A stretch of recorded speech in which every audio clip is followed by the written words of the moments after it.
नमस्कार दोस्तों, स्वागत है आप सभी का आपके अपने चैनल इलाइट एकेडमी में। आज हम लोग समझने वाले हैं इंटीग्रल कैलकुलस क्या है। इंटीग्रल कैलकुलस जो एक प्लेलिस्ट हमने डाली हुई है डिफरेंशिएशन कैलकुलस की। डिफरेंशिएशन उसमें कैसे करना होता है, किस तरीके से हम किसी भी फंक्शन का डिफरेंशिएशन करते हैं, अलग अलग टाइप के जो फंक्शन होते हैं उनका डिफरेंशिएशन हम करते हैं, वो सब चीजें हमने वहां पर डिस्कस की हुई है। यदि आप में से किसी ने वो वीडियो नहीं देखी हुई है तो एक बार प्लेलिस्ट में जाकर आप डिफरेंशिएशन का कंप्लीट कंसेप्ट को एक बार देख लीजिएगा, क्योंकि इंटीग्रेशन उन्हीं बच्चों को समझ आएगा जो बच्चे डिफरेंशिएशन को समझते होंगे, या जिन लोगों को डिफरेंशिएशन पता होगा वो ही इंटीग्रेशन को समझ पाएंगे। तो चलिए आज हम बात करते हैं कि जो समाकलन है, हिंदी में समाकलन बोला जाता है, इंग्लिश में इसी को क्या बोलते हैं, इंटीग्रल। इंटीग्रल या इंटीग्रेशन, ठीक है। चलिए जी, तो ये क्या होता है, जो यूपी टीजीटी पीजीटी, डीएसएसबी का TGT PGT, KVS NVS TGT PGT, या फिर आप कह लीजिए आईआईटी जैम या फिर बीएससी, इंटर से लेके बीएससी तक जो इंटीग्रेशन का कंप्लीट कंसेप्ट है उसको हम यहाँ पे डिस्कस करेंगे। तो चलिए आज हम समझेंगे कि इंटीग्रेशन में जो फॉर्मूले हैं वो क्या क्या है, कैसे हमें यूज करना है। फॉर्मूलों को आज केवल कंसेप्ट में हम फॉर्मूले समझेंगे। देखिए, यदि आप लोगों ने डिफरेंशिएशन का किया हुआ है तो किसी भी फंक्शन का यदि हमें डिफरेंशिएशन करना हो, डिफरेंशिएशन जैसे x की पावर n एक जनरल फॉर्मूला होता है, x की पावर n का डिफरेंशिएशन। डिफरेंशिएशन जब हम करते हैं तो n x की पावर n माइनस 1। डिफरेंशिएशन का अर्थ होता है कि किसी भी फंक्शन को उसके छोटे रूप में लिखना, यानी कि डिफरेंशिएशन करने के बाद जो वैल्यू आएगी वो पहले जो फंक्शन दिया गया है उसका छोटा रूप होगा, यानी कि स्मॉल रूप होगा। यदि हम वहीं इंटीग्रेशन की बात करें, इंटीग्रेशन का मतलब होता है यदि कोई फंक्शन दिया गया है, कोई भी एरिया दिया गया है, सपोज ये एरिया आपको निकालना है, इसका हमें छोटा सा एरिया दिया गया है, तो हम इसका इंटीग्रेशन करेंगे। इंटीग्रेशन यहां से लेके यहां तक, वो एक लिमिट कंसेप्ट होगा। तो हमें करना क्या है कि इंटीग्रेशन का मतलब होता है कि हमें बड़ा एरिया फाइंड करना है। क्या करना है? बड़ा एरिया फाइंड करना है। इंटीग्रेशन का जो रिजल्ट आएगा, इसका मतलब है जो रिजल्ट आ रहा है वो आपको पहले वाले से बड़ा रिजल्ट देगा। बात क्लियर है? तो इंटीग्रेशन का अर्थ होता है किसी भी फंक्शन को ग्रेटर करना, और डिफरेंशिएशन का अर्थ होता है किसी भी फंक्शन को मिनिमम करना। बात क्लियर हुई? चलिए, इंटीग्रेशन डिफरेंशिएशन का बिल्कुल अपोजिट है। इंटीग्रेशन का साइन होता है ये, इंटीग्रेशन dx, और डिफरेंशिएशन का साइन होता है ये। मैंने बोला इंटीग्रेशन जो है वो डिफरेंशिएशन का बिल्कुल अपोजिट है। अपोजिट कैसे, आइए समझते हैं। हम इन इसके जो फॉर्मूले हैं वो डिफरेंशिएशन से रिलेट करते हुए पढ़ेंगे। जैसे मैंने पूछा आपसे differentiation d upon dx, x की पावर n क्या होता है, n इंटू में x की पावर n माइनस 1।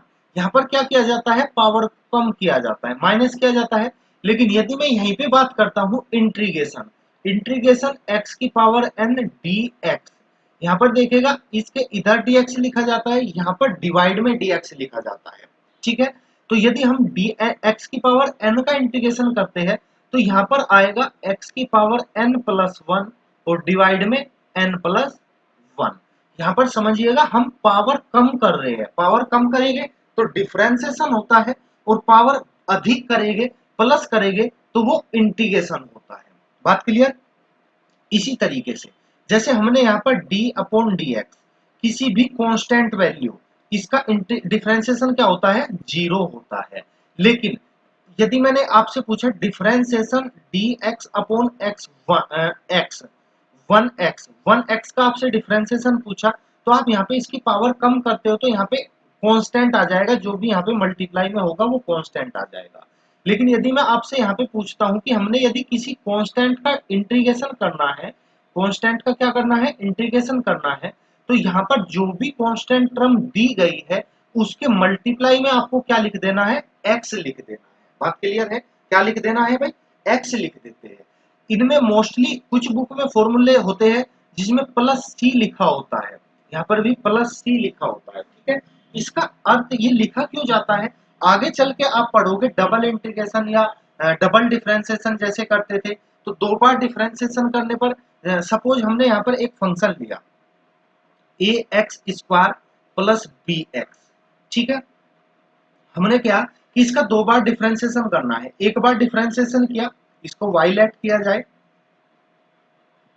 एक बार डिफरेंशिएशन करेंगे तो ये हो जाएगा 2ax प्लस बी, दूसरी बार डिफरेंशिएशन करेंगे तो d2y अपॉन dx2, ये इक्वल हो जाएगा, ये कांस्टेंट है, जीरो हो जाएगा, क्या बचेगा भाई 2a बचेगा।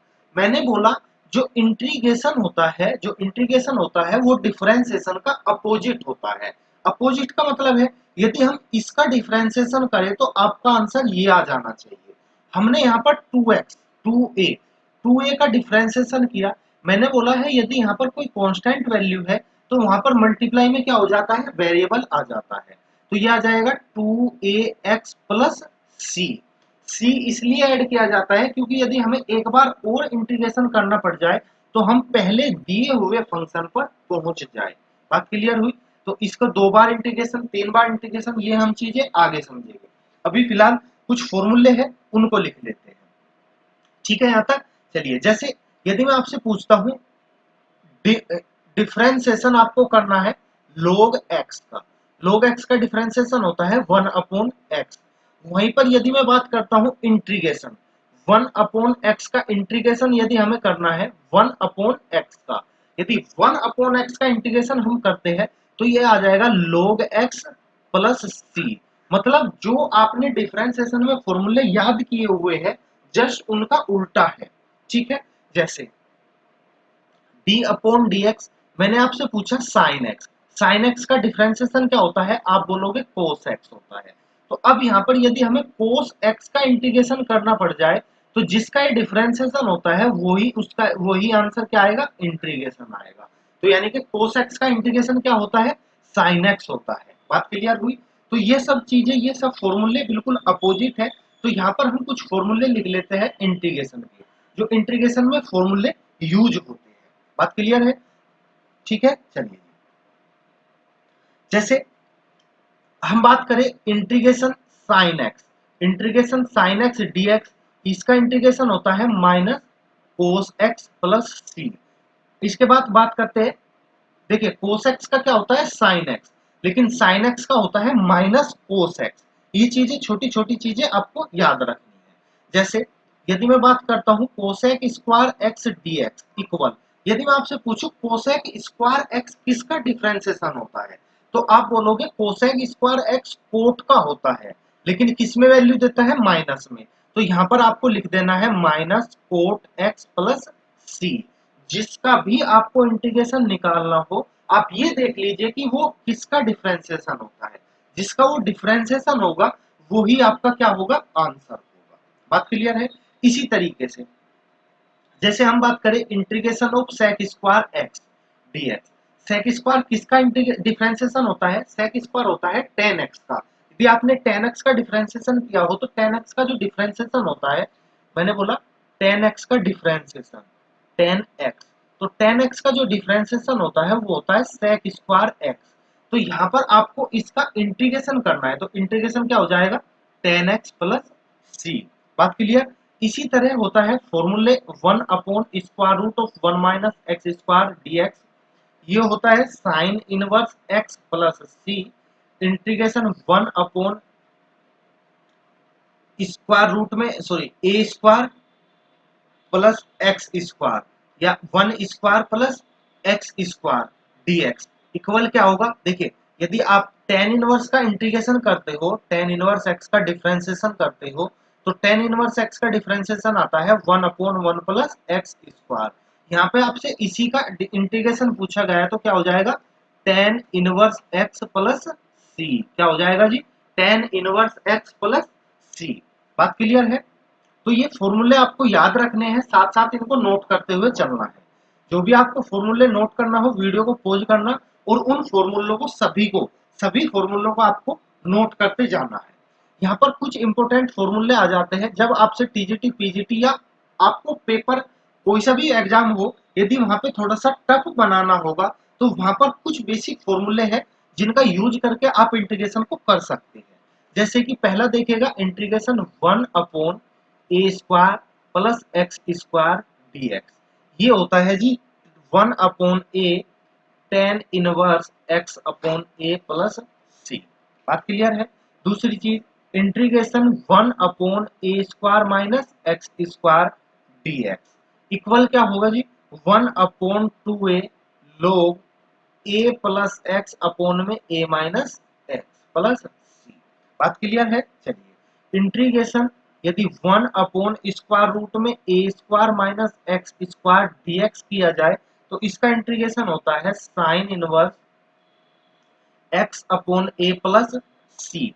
इसी तरीके से integration of square root a² plus x² dx ये हो जाएगा जी log x प्लस में square root of a² plus x² plus सी। ठीक है।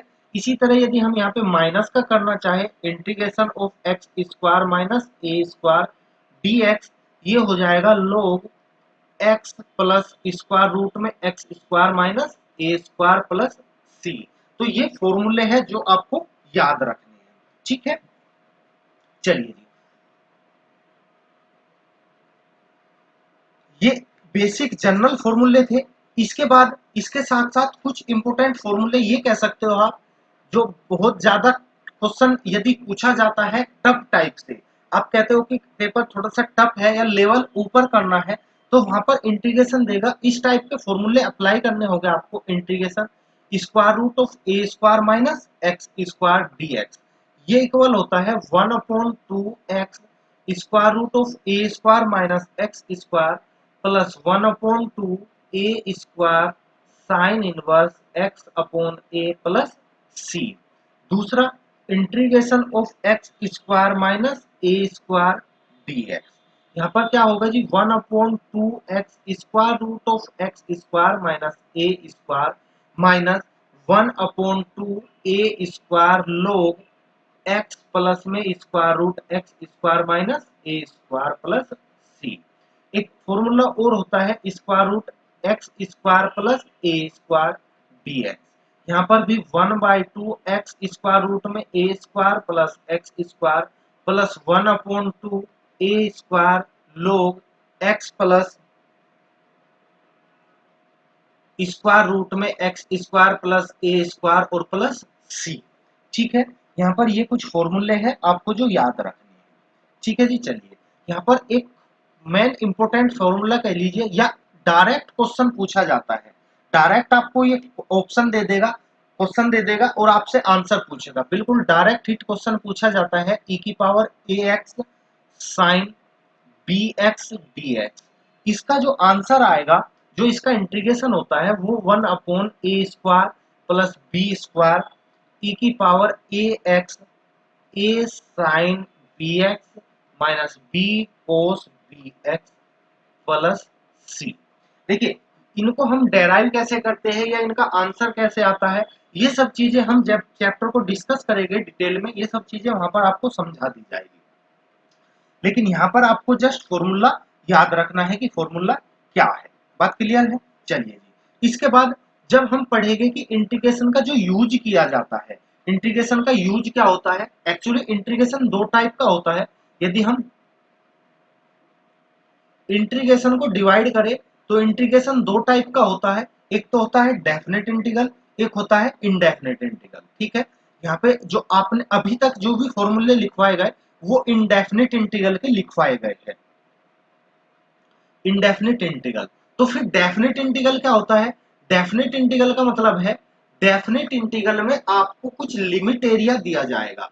जैसे अभी मैंने स्टार्टिंग में एक एग्जांपल लेके समझाया कि यदि आपको ये छोटा सा एरिया पता हो और आपको ये कंप्लीट एरिया फाइंड करना हो तो आप इस जो एरिया दिया गया है उस एरिया का क्या करना है, आपको उस एरिया का इंटीग्रेशन कर देना है। जब आप उसका इंटीग्रेशन करोगे तो ये एरिया यदि वहां पर आपने लिमिट लगा दी, लिमिट का मतलब है डेफिनेट इंटीग्रल। जब आपको इंटीग्रेशन में कोई लिमिट दी जाए कि आपको इसका इंटीग्रेशन तो करना है लेकिन यहां से यहां तक करना है, तब क्या करना होगा, तब उसको बोला जाता है डेफिनिट इंटीग्रल। क्या बोला जाता है जी, डेफिनिट इंटीग्रल। डेफिनिट इंटीग्रल के आधार पर ही हम किसी भी एरिया को फाइंड कर पाएंगे। तो यहाँ पर दिया क्या जाता है, चलिए जी यहाँ पर समझ लेते हैं। जैसे आपको कोई भी क्वेश्चन दिया जाएगा, सभी फॉर्मूले यही होंगे, लेकिन वहां पर आपको जैसे बोल दिया, अभी मैंने x की पावर n का जो इंटीग्रेशन किया था dx, क्या फॉर्मूला था, n x की power n plus one upon में n प्लस वन। लेकिन यदि यहाँ पर आपको लिमिट दे दी जाए, जैसे 0 to 1 x की पावर n dx, इसका मतलब है आपको इसका इंटीग्रेशन तो करना है, लेकिन लिमिट ये है 0 से 1 तक जाना है। तो इंटीग्रेशन तो सेम यही करेंगे, x प्लस वन अपोन में n प्लस वन, लेकिन यहाँ पर आपको क्या कर देना है, लिमिट रख देनी है। लिमिट रखते समय ये ध्यान रखना है कि जब आप लिमिट रखोगे, लिमिट का मतलब है ये वैल्यू रखी जाएगी, तो जो ऊपर वाली वैल्यू होती है वो पहले रखी जाती है, नीचे वाली वैल्यू बाद में रखी जाती है। तो इसका अर्थ ये है कि जो ऊपर वैल्यू आएगी वो हमेशा नीचे वाली वैल्यू से बड़ी होनी चाहिए। यानी कि जो इंटीग्रेशन आपको दिया गया है, integration a b f x d x, तो यहाँ पर आपकी b की वैल्यू हमेशा बड़ी होगी किससे, a से। b की वैल्यू हमेशा a से बड़ी होगी। तो यहाँ पर आपको x के स्थान पे 1 रख देना है, 1 की power n plus one upon में n प्लस वन, माइनस नीचे वाली वैल्यू रखनी है 0 की power n plus one upon में n प्लस वन। तो ये देखोगे आप 0 हो जाएगा, लेकिन 1 की पावर कुछ भी कर लीजिए 1 रहेगा, तो इसका आंसर क्या आ जाएगा, 1 अपोन में n प्लस वन। यहाँ पर ये जो आंसर होगा ये डेफिनिट होगा, और इसमें आपको सी नहीं ऐड करना होगा। बात क्लियर है। तो जब डेफिनिट इंटीग्रल की बात की जाएगी तो वहां पर आपको सी ऐड नहीं करना है। चलिए ठीक है। इसके बाद हम इंटीग्रेशन का यूज कहाँ पे करते हैं। मैंने आपको एक तो अभी बताया कि यदि हमें छोटा एरिया पता हो और हमें बड़ा एरिया फाइंड करना हो, तो वहां पर हम छोटे वाले एरिया का क्या करते हैं, इंटीग्रेशन करते हैं। बात क्लियर है। या फिर यदि हमें किसी भी एरिया का वॉल्यूम निकालना हो, वहां पर भी हम किसका यूज करते हैं, इंटीग्रेशन का यूज करते हैं। मतलब यदि हम छोटे से बड़े की तरफ जाएंगे, हम छोटे से हमें बड़ा निकालना है, तो वहां पर हम क्या करते हैं, इंटीग्रेशन का यूज करते हैं। बात क्लियर है। चलिए जी देखिए, यहाँ पर हमने जो डिस्कस किया है, केवल जो इंटीग्रेशन का बेसिक फॉर्मूले है उनके बारे में डिस्कस किया है। तो इस वीडियो में इतना ही। आगे हम स्टेप बाय स्टेप क्वेश्चन कैसे करने हैं, किस टाइप से क्वेश्चन पूछे जाएंगे, उन सब चीजों पर डिस्कस करेंगे। तो आज के लिए इतना ही। यदि आपको ये प्रयास अच्छा लगा हो तो प्लीज लाइक कर दीजिएगा, अपने दोस्तों तक शेयर कर दीजिएगा। आप अभी तक हमारे चैनल को सब्सक्राइब नहीं किए हैं, या आप अभी हमारे चैनल पर नए हैं, तो प्लीज चैनल को सब्सक्राइब कर लीजिएगा, बेल आइकन को प्रेस कर लीजिएगा, ताकि आने वाले वीडियो का नोटिफिकेशन आपको तुरंत मिल जाए। Thank you for watching. मिलते हैं नेक्स्ट वीडियो में, जब तक देखते रहिएगा इलाइट अकेडमी।